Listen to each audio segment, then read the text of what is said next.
Hello everyone, welcome to my channel polity with Poonam Yadav. आज हमारा topic है power structure in India, institutional and social.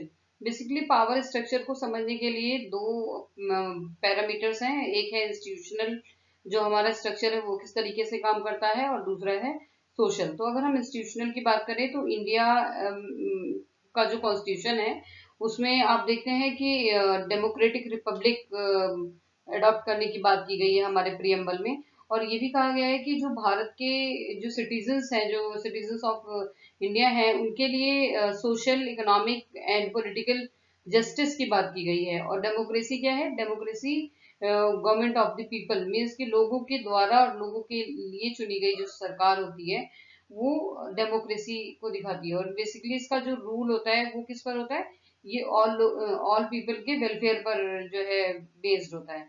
तो इसलिए हमें इसमें देखना होगा कि हमारा इंस्टीट्यूशनल स्ट्रक्चर क्या है और दूसरा हमारा सोशल स्ट्रक्चर क्या है। पावर इंस्टीट्यूशनल स्ट्रक्चर, उसमें क्या आता है? पार्लियामेंट आता है, और parliament, executive, legislative and judiciary.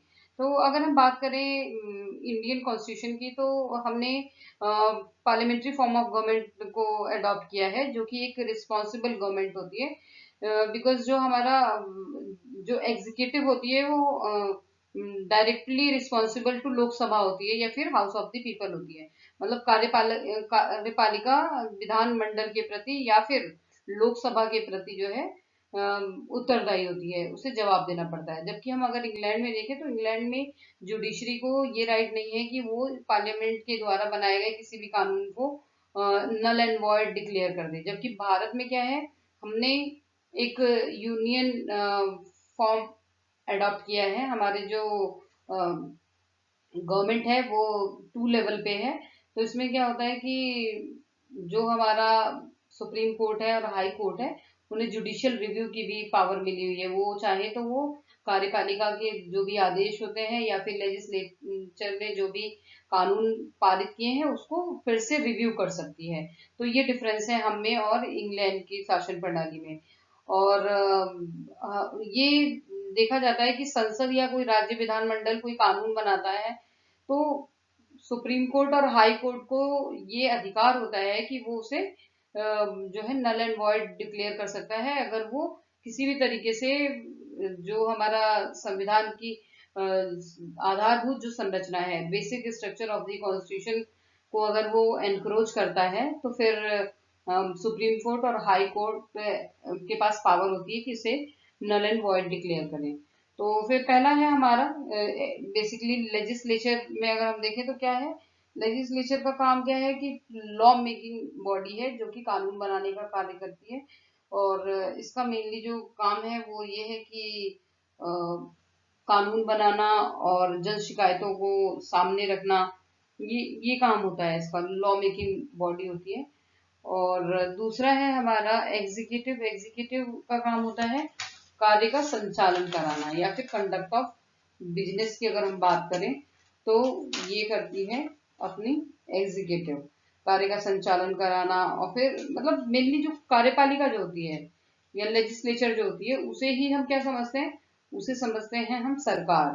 तो एग्जीक्यूटिव जो है कितने तरीके की होती है? दो तरीके की होती है, एक होती है परमानेंट, एक होती है नॉन परमानेंट। नॉन परमानेंट में कौन लोग आते हैं और परमानेंट में कौन आते हैं? तो सबसे पहले हम देखते हैं कि नॉन परमानेंट हमारे जितने भी नेता होते हैं, जितने भी मंत्री होते हैं, मिनिस्टर्स वगैरह, जिनका जो इलेक्शन के थ्रू इलेक्ट होके जो आते हैं वो लोग होते हैं परमानेंट। नॉन परमानेंट जिनका टेन्योर 5 इयर्स के लिए होता है। और परमानेंट वो होते हैं जो कि सेलेक्ट होके आते हैं यूपीएससी के थ्रू, जिनका सिलेक्शन होता है, ब्यूरोक्रेट्स। ये क्या होता है? ये परमानेंट एग्जीक्यूटिव का पार्ट होते हैं। तो इसी तरीके से अगर हम देखें कि प्रेसिडेंट जो है हमारी जो संघीय यूनियन एग्जीक्यूटिव जो है उसमें कौन कौन आता है? प्रेसिडेंट है, पीएम है, कैबिनेट, ये सारे मिलकर जो है एक संघीय कार्यपालिका का निर्माण करते हैं। और पावर की अगर बात करें तो प्रेसिडेंट के पास दो तरह की पावर होती है। एक होती है जो जनरल पावर्स होती है, जैसे कि एग्जीक्यूटिव हो गई, legislative power, financial power, judicial power, और डिप्लोमेटिक पावर। तो ये सारी जो पावर्स होती है ये नॉर्मल पावर्स या फिर कह सकते हैं जनरल पावर्स होती है। और फिर दूसरी कैटेगरी होती है वो इमरजेंसी पावर, जैसे कि आर्टिकल 352 के तहत इमरजेंसी, नेशनल इमरजेंसी डिक्लेयर करना, फिर स्टेट इमरजेंसी की बात की जाती है। मतलब जिसे प्रेसिडेंट रूल कहा जाता है, जो स्टेट्स में लगाया जाता है अगर वहाँ का संवैधानिक ढांचा जो है सही तरीके से काम नहीं करता, या फिर जो संवैधानिक तंत्र है वो फेल हो जाता है, तो इस स्थिति में वहां पर राष्ट्रपति शासन लगाया जाता है। फिर उसके बाद हम बात करते हैं आर्टिकल 360 के तहत जो है फाइनेंशियल इमरजेंसी लगाई जाती है। ये उस केस में लगाई जाती है जब क्रेडिबिलिटी जो भारत की मतलब वित्तीय अर्थव्यवस्था जो है वो सही से ना चल रही हो, तो हमें वित्तीय आपातकाल की आवश्यकता पड़ती है। फिर उसके बाद आता है जुडिशरी। जुडिशरी क्या है कि जुडिशरी में मतलब हमारी जो जुडिशरी है वो इंडिपेंडेंट है। Free judiciary is mandatory feature of constitutional government. मतलब जो संवैधानिक सरकार होती है उसका एक बहुत ही महत्वपूर्ण जो एक फीचर होता है वो क्या होता है कि स्वतंत्र न्यायपालिका का होना। स्वतंत्र न्यायपालिका यानी कि रूल ऑफ लॉ, विधि का शासन होना, जिसमें कि जो भी कार्य होंगे वो विधि के अनुसार होंगे, ना कि किसी व्यक्तिगत निर्णय के आधार पर होंगे।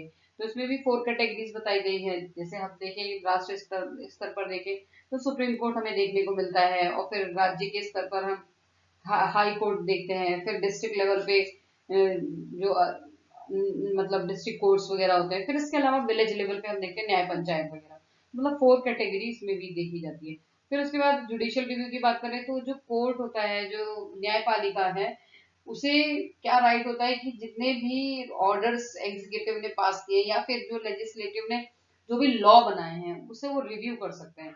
और रिव्यू कर सकते हैं, और इन केस अगर वो देखें कि जो भी उन्होंने कानून बनाया है और वो कॉन्स्टिट्यूशन के बेसिक स्ट्रक्चर को एनक्रोच करता है, तो फिर सुप्रीम कोर्ट और हाई कोर्ट दोनों को राइट है कि उस कानून को ये उस हद तक नल एंड वॉइड डिक्लेयर कर देंगे जहां तक वो संविधान के आधारभूत ढांचे को प्रभावित करता होगा। ठीक है। फिर उसके बाद हम देखते हैं कि पावर स्ट्रक्चर में जो है हम किसकी बात करेंगे, जो सोशल स्ट्रक्चर है। ये तो हमारा इंस्टीट्यूशनल हो गया। अब हम बात करेंगे सोशल स्ट्रक्चर की। तो सोशल स्ट्रक्चर में हम कास्ट सिस्टम और कास्ट पॉलिटिक्स इन इंडिया की बात करेंगे। और बेसिकली अभी हमें ये देखना पड़ेगा कि जो कास्ट सिस्टम है उसमें क्या क्या चीजें हमें देखने को मिलती है। जैसे कि आप देखो, संस्थाओं के अलावा हमें इस तरह के स्ट्रक्चर की जरूरत, सोशल स्ट्रक्चर की जरूरत क्यों पड़ी? तो इसकी जरूरत इसलिए पड़ी क्योंकि संस्था से नहीं बल्कि जो सरकार बनती है वो लोगों से बनती है, और राज्य का जो मूल इकाई है, राज्य बनाने की जो मूल इकाई इकाई होती है, वो जो यूनिट होती है वो जनता होती है। तो अगर जनता के बारे में हम नहीं जानेंगे, सामाजिक ढांचे के बारे में नहीं जानेंगे, तो बहुत मुश्किल है हम पावर स्ट्रक्चर को समझ पाए। तो इसलिए हम सामाजिक ढांचे में हम किसकी किसकी बात करेंगे, जो ऐतिहासिक परंपराएं होती हैं, जनसंख्या कितनी है, जाति प्रथा का क्या स्वरूप है, फिर धार्मिक रूप से लोग किस तरह से भिन्न भिन्न है, भाषाई समूह कौन कौन से हैं, आर्थिक व्यवस्था कैसी है, और फिर राजनीति में महिलाओं की क्या भागीदारी है। तो इन सब चीजों के बारे में हम बात करेंगे। तो सबसे पहले हम देखते हैं कास्ट सिस्टम, जातीय भेदभाव किस तरीके से है, क्लास डिफरेंसेस, अलग अलग क्लासेस किस तरह से काम करती हैं, फिर समाज का जो एक पैट्रियार्कल सोसाइटी वाला जो स्वरूप है उसमें कैसे काम हो रहा है। तो अगर हम बात करें कास्ट सिस्टम की, तो कास्ट सिस्टम में हम देखते हैं कि भारत में बहुत सारी जातियां और उपजातियां पाई जाती हैं। ये केवल हिंदू में ही नहीं बल्कि मुस्लिमों में भी जाति और उपजाति के आधार पर बहुत विभाजन देखने को मिलते हैं। तो पहले जो अगर हम एशियन टाइम में बात करें तो जो लोगों की जातियां निर्धारित होती थी वो बेसिकली उनके कर्म और गुणों के आधार पर होती थी कि कौन व्यक्ति कौन सा गुण रखता है। किसी को अगर विद्या आती है तो वो ब्राह्मण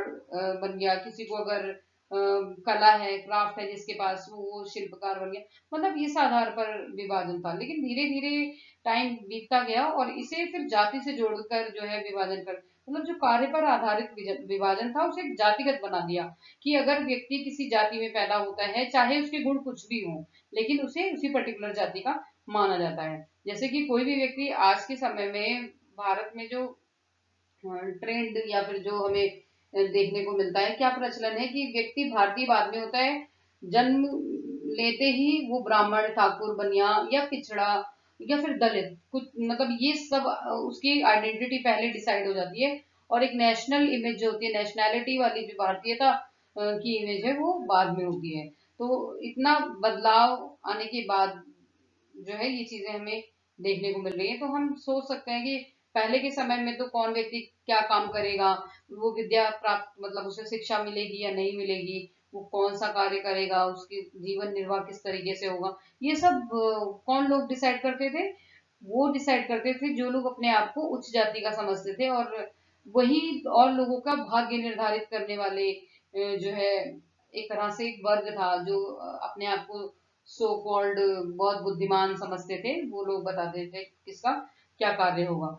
जबकि अगर प्राचीन काल में देखें तो ऐसे कार्य का विभाजन इस तरीके से नहीं था, जिसमें एक व्यक्ति को वही काम पूरी उम्र करना है। उसमें ये था कि जो देवता थे वो भी मतलब आप देखते हैं वर्णन मिलता है कि जो देवता थे वो भी हल जोतते थे और भी काम करते थे, तो इस तरीके से देखने को मिलता है। लेकिन धीरे धीरे जो सोशल स्ट्रक्चर था वो बदलता चला गया।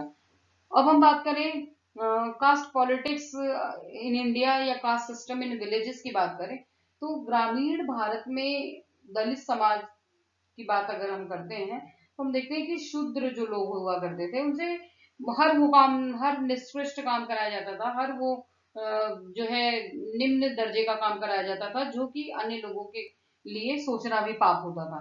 तो उन्हें कम मजदूरी मिलती थी। फिर उसके बाद हम देखते हैं शिक्षा, स्वास्थ्य और सामाजिक उन्नति से वो वंचित रहते थे। कोई भी मतलब उनके लिए संसाधन नहीं थे। अगर वो संसाधन विहीन है तो नेचुरल सी बात है कि वो लोग सत्ता विहीन भी होंगे, वो शक्ति विहीन भी होंगे। मतलब they were deprived from all the power, authority and resources, सब चीजों से वो वंचित थे। तो दलित वर्ग एक ऐसा वर्ग होता था जो भूमिहीन होता था, बल्कि वो काम तो करता था, उपजाऊ जो भूमि को बनाने का काम था या फिर जो प्रोडक्शन का काम था, वो सारा काम करता कौन था? दलित वर्ग करता था। लेकिन जमीन का जो मालिक होता था वो व्यक्ति होता था जिसने कभी मिट्टी को हाथ तक नहीं लगाया होता था। तो मतलब इस तरह का स्ट्रक्चर देखने को मिलता है। इसमें कौन से लोग होते थे? सवर्ण जाति के लोग होते थे, ब्राह्मण, ठाकुर, बनिया, इन लोगों के पास जमीनें होती थी, और जो काम करने वाला व्यक्ति होता था वो कौन होता था? जो दलित वर्ग का व्यक्ति होता था। लेकिन भारत में ऐसे कई एग्जाम्पल्स पाए गए हैं कई सारे हिस्सों में, जहां पर कि पिछड़े वर्ग के जो पिछड़ी जाति के जो लोग थे उन लोगों का भी आधिपत्य था। जैसे बिहार और यूपी की अगर हम बात करें तो दलित और पिछड़ों के बीच में संघर्ष देखने को मिलता है, क्योंकि जो भूमि पर मालिकाना हक था वो किसका था? वो था पिछड़े वर्ग का, और जो काम करने वाले लोग थे वो दलित थे। तो इसलिए इन दोनों के बीच में बहुत ज्यादा संघर्ष उत्पन्न रहते थे। तो दलितों की दशा सुधारने के लिए बहुत सारे प्रयत्न हुए हैं। इनफैक्ट मध्य युग से ही, अगर मिडिल पीरियड से ही हम देखें तो कई सारे ऐसे महान व्यक्तित्व देखने को मिलते हैं, जैसे संत कबीर, गुरु रविदास, गुरु नानक देव, स्वामी दयानंद, इन सब ने जो है महान काम किया था, जैसे कि दलितों की स्थिति में जो है दलितों की स्थिति में सुधार हो सके। जैसे अगर नानक देव जी की बात करें तो उन्होंने बताया था कि जात पात छुआछूत से विहीन या वर्ण विहीन समाज की स्थापना होनी चाहिए। स्वामी दयानंद ने अछूतोद्धार विचार का संदेश दिया था, जिसका एक बहुत बड़ा प्रभाव हमें पंजाब में देखने को मिलता है। फिर हम महाराष्ट्र की बात करें तो महाराष्ट्र में ज्योतिबा फूले और सावित्री फूले ने दलितों की शिक्षा और सामाजिक प्रगति के लिए आंदोलन चलाया। तो और बाद में अगर हम देखते हैं कि बाबा भीमराव अम्बेडकर ने इस आंदोलन की बागडोर संभाली थी। फिर इसी तरीके से हम देखेंगे जो 20 सेंचुरी आते आते बहुत सारे अलग अलग व्यक्तित्व हमें देखने को मिलते हैं जिन्होंने दलितों के उद्धार के लिए काम किया था।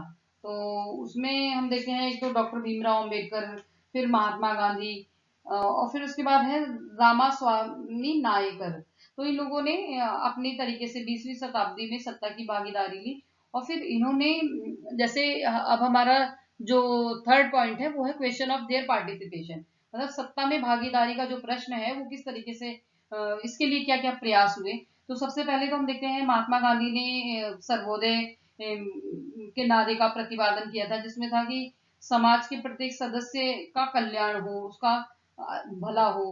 तो इन्होंने कहा था कि सबके अधिकतम हित के लिए प्रयत्न होना चाहिए, यानी कि जो पंक्ति का अंतिम व्यक्ति है उस तक भी वो सारे लाभ पहुंचे जो कि प्रथम व्यक्ति तक पहुंच रहे हैं। तो ये सामाजिक न्याय के लिए उन्होंने बात की थी। फिर उसके बाद हम अम्बेडकर की बात करें तो अम्बेडकर ने जो फर्स्ट राउंड टेबल कॉन्फ्रेंस 1930 में हुआ था, उसमें उन्होंने अछूतों के लिए, दलितों के लिए समान मानवीय अधिकार की बात की थी। विधानसभाओं में और सरकारी नौकरियों में उनका पर्याप्त प्रतिनिधित्व हो, इसकी बात की थी। और एक अलग से, मतलब उनके जो दलित थे उनके हितों के लिए एक अलग से डिपार्टमेंट बनाया जाए, इसकी उन्होंने बात की थी। और फिर इसी अभियान को सफल बनाने के लिए उन्होंने 1936 में इंडिपेंडेंट लेबर पार्टी की स्थापना की। जो लेबर पार्टी की स्थापना, उसका मेन उद्देश्य क्या था कि प्रतिनिधित्व मिले, दलितों को विधानसभाओं में प्रतिनिधित्व मिले, और राजनीतिक अधिकार उनके सुलभ हो सके, और संविधान में आरक्षण जैसे जो प्रावधान थे वो मध्यम से लेकर के उच्च राजनीतिक पदों पर पहुंचने के लिए एक मार्ग प्रशस्त कर सकता था। तो इसकी उन्होंने जो है एडवोकेसी की थी। फिर अगर हम बात करें कि जो कास्ट का अलग अलग ट्रेंड चेंज हुआ है वो किस तरीके से हुआ है, तो उसमें हम देखते हैं कि कई सारे फेजेस मिलते हैं हमें देखने को। तो शुरुआत में तो जो है जो कास्ट, मतलब जो पॉलिटिक्स थी, पॉलिटिक्स में सबसे ज्यादा पार्टिसिपेशन हमें किसका देखने को मिला, जो सवर्ण जाति के लोग थे, ब्राह्मण, बनिया, ठाकुर, इन लोगों का। फिर इन लोगों ने, मतलब इन लोगों ने अपना एक पावर स्ट्रक्चर बनाया हुआ था। यही लोग, ज्यादातर यही लोग सांसद हुआ करते थे। इन्हीं लोगों को नौकरियों में भी आरक्षण, मतलब इन्हीं लोगों का जो है बोलबाला था। तो मतलब ये देखने को मिलता है। फिर धीरे धीरे हमने देखा कि किस तरीके से जो जातियां थी, अलग अलग निम्न जातियों, मतलब लोग वोट तो करते थे उन्हें, लेकिन उन लोगों की पावर नहीं थी। पावर किसके पास थी, उच्च जातियों के पास थी, और निम्न वर्ग के लोग केवल जो है वोट दिया करते थे। तो अगर भारतीय राजनीति में रजनी कोठारी की बात करें तो जातीय राजनीति के बारे में वो बताते हैं कि राजनीतिक संस्थाओं में बदलाव आया, और जो हमारा सामाजिक और आर्थिक संरचना थी वो भी बहुत हद तक प्रभावित हुई। और राजनीति में जातिवाद ना कहकर उन्होंने जातियों का राजनीतिकरण का नाम दिया है। तो ये डिफरेंट डिफरेंट फेजेस मिले जब जातियों का राजनीतिकरण किया गया। तो सबसे पहला जो फेज था, उस फेज में क्या था कि ज्यादातर जो राजनीति, मतलब हम इंडिपेंडेंस से अगर बात करें तो हमें देखने को मिलता है कि जातीय हमें देखने को मिलता है कि जातीय आधार पर जिन लोगों का डोमिनेशन है वो लोग कौन है, सवर्ण जाति के लोग हैं। जैसे कि राजस्थान में राजपूत और जाट हो गए, आंध्र प्रदेश में हो गए केम्मा और रेड्डी, और मद्रास में हो गए ब्राह्मण। प्रशासनिक और राजनीतिक सूत्रों का जो है मेनली संचालन जो करने वाले लोग थे वो यही लोग थे। और उन दिनों जो पिछड़ी जातियां और दलित थे वो सत्ता में भागीदारी की मांग नहीं कर रहे थे, क्योंकि उन्हें अपने राजनीतिक अस्तित्व का एहसास ही नहीं था, और ना ही उन्हें कोई प्रशिक्षण मिला हुआ था, और सत्ता प्राप्ति के साधन भी उपलब्ध नहीं थे। तो इसलिए हमने देखा कि पहला जो फेज था वो किसका डोमिनेशन सबसे ज्यादा देखने को मिलता है, जो लोग मतलब जो लोग कौन सी जाति के हैं, सवर्ण जाति के लोग हैं। ठीक है। फिर उसके बाद हम देखते हैं कि जो दूसरा फेज है, दूसरा फेज आते आते क्या हुआ कि जो एक जाति के लोग थे, जो सवर्ण जाति के लोग थे, उनमें उन्हीं, मतलब सेम जाति के अलग अलग नेताओं में जो है प्रतिस्पर्धा होने लगी। और फिर उन्हें क्या लगा कि अपने गुट से बाहर जाके उन लोगों ने वोट वगैरह मांगने शुरू किए। जैसे कि पहले तो वोट मांगते थे सिर्फ अपने लोगों से, फिर जो निम्न जाति के लोग थे वो भी उन्हें वोट करते थे। लेकिन धीरे धीरे नेताओं ने अपनी बिरादरी की ओर और लोगों को खींचना शुरू किया, जिन्हें अभी तक सत्ता से वंचित रखा गया था। उन लोगों उनको धीरे धीरे अपनी सत्ता का एहसास होने लगा कि हाँ, हम मतलब हम भी कोई महत्व रखते हैं, जिसकी वजह से जो है हम संगठित होकर एक पार्टी बना सकते हैं, या फिर हम भी सत्ता में आ सकते हैं। तो इसका एक एग्जांपल मिलता है 1967 में। तमिलनाडु में डीएमके ने सफलता हासिल की थी, और अन्ना दुराई वहां के मुख्यमंत्री बने थे। तो इस समय उन्होंने जो डीएमके का जो अस्तित्व था डीएमके की फुल फॉर्म है द्रविड़ मुनेत्र कशगम। तो इन्होंने मेनली जो ये पार्टी आई वो ब्राह्मणवाद, हिंदी और उत्तरी भारत के विरोध में आई थी। तो इसका उद्देश्य क्या था कि जो जातिगत भेदभाव है उसको समाप्त करना, छूत को मिटाना। तो ये सारे जो है एजेंडाज थे। तो दलितों के राजनीतिकरण से उत्तरी भारत में अगर हम देखें तो मतलब कांग्रेस ने अपना एक टिकाऊ चुनावी आधार बना लिया था। एक तरफ तो वो ब्राह्मण और सवर्णों की पार्टी उच्च जातियों की थी, और दूसरी तरफ वो क्या करती थी, राजनीतिक मुद्दों को आर्थिक विकास और समाजवाद से जोड़ते हुए उसे दलित का भी विश्वास अर्जित करने में लगी हुई थी। तो इस तरीके से हम देखते हैं जाति राजनीति और राष्ट्रीय विचारधारा का यह जो जोड़ था ये लंबे अरसे तक चला, और इसी के जरिए जब हमें इंडिपेंडेंस में मिली उसके बाद भी कांग्रेस अस्तित्व में बनी रही।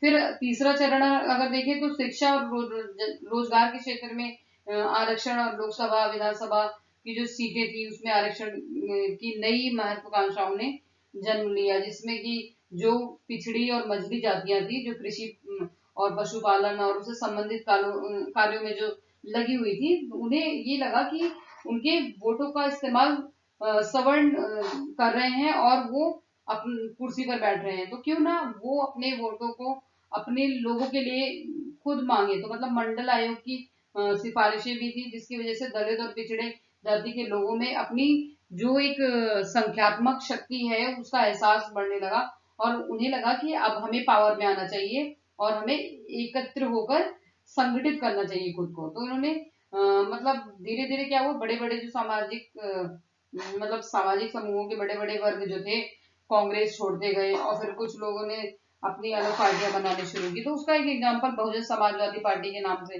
मतलब आप देखने को मिलता है। बहुजन समाजवादी पार्टी 1981 में काशीराम ने मतलब बनाया था। उन्होंने दलित शोषित समाज संघर्ष समिति की स्थापना की थी। तो यहाँ पर क्या हुआ कि जो भूमिहीन किसान थे, कारीगर थे, पिछड़ी जाति थे, तो मतलब इनिशियली उन्होंने उन्हें टारगेट किया था और उन लोगों को मोबिलाइज करने के लिए जो है पार्टी फॉर्म की थी। लेकिन धीरे धीरे इन लोगों ने जो है आगे भी मतलब और पार्टियों से भी जो है तालमेल बैठाना शुरू किया।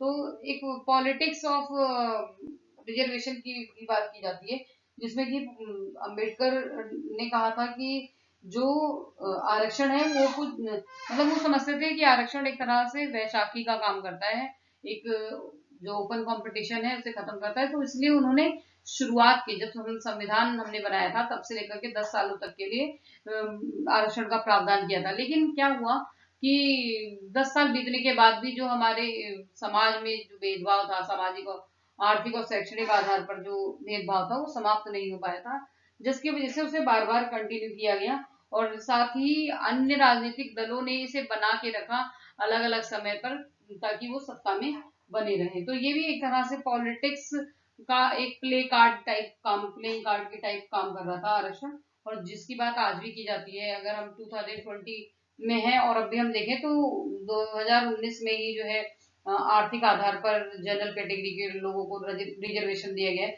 तो रिजर्वेशन एक जिस उद्देश्य से लाया गया था उस उद्देश्य के साथ उस समय तक नहीं, मतलब वो स्टेटस नहीं मिलने की वजह से आज भी कंटिन्यू है। तो इसी तरीके से अगर हम बिपिन चंद्रा की बात करें तो उन्होंने बताया है कि दलितों की सत्ता का जो नारा है वो एकदम बेकार है, और आज भी सबसे ज्यादा जो दलित नेता बन भी जा रहे हैं वो अपने लोगों का रिप्रेजेंटेशन सही से नहीं कर पा रहे हैं। मेनली जो जरूरत है जैसे रोजगार, शिक्षा और स्वास्थ्य की है वो नहीं मिल रहा। वो एक तरह से सिद्धांतों की बजाय किसमें बिलीव करते हैं, वाकपटुता में बिलीव करते हैं, जिससे कि मतलब अपने मतलब जो उनके फॉलोअर्स हैं उन्हें खुश रखने के लिए जो है चीजें अडॉप्ट करते हैं, लेकिन सही मायने में उनका जो सामाजिक उद्धार होना चाहिए वो नहीं हो पा रहा है। फिर नेक्स्ट क्लास में हम डिस्कस करेंगे कि क्लास स्ट्रक्चर किस तरीके से काम करता है और पैट्रियार्की की क्या भूमिका है। अभी के लिए आपका जो है एक पोर्शन इस चैप्टर का खत्म हो गया, और दूसरा चैप्टर हम मतलब दूसरा पोर्शन हम दूसरे लेक्चर में करेंगे। Thank you. आप इसे अपने दोस्तों में शेयर कर सकते हैं, सब्सक्राइब कीजिए, और जो भी सेकेंड सेमेस्टर के स्टूडेंट हैं और बीए प्रोग्राम सेकेंड ईयर के हैं उन लोगों के लिए ये वीडियो यूजफुल है। Thank you.